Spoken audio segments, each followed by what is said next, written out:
Hi, and thanks for watching. An intermittent network connection can render the fastest internet connections useless, separate from there being simply a weak Wi-Fi signal.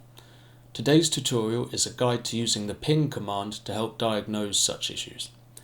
The ping tool works by sending a single packet of data to a specific network address and listening for another packet to be sent in reply, a ping followed by a pong. To use this tool to test and diagnose your Wi-Fi connection, we will first need to take note of the IP address of your router. To do this in Windows, open up a command prompt by pressing on the Start button and typing CMD, selecting command prompt.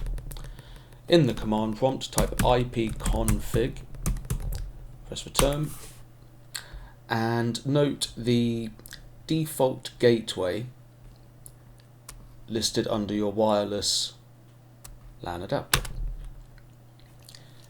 Now we can begin to test the Wi-Fi connection with the ping tool.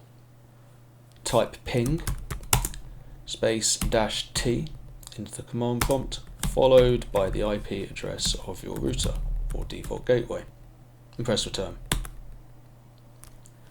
As we can see, the reply from the target address, when received, is timed in milliseconds. And so to a real-world example. Now, in a situation like this, where the laptop is meters away from the router, there really is no reason to be getting these request timed out messages. After some diagnostics, I traced the issue to this Bluetooth speaker, which must be becoming faulty.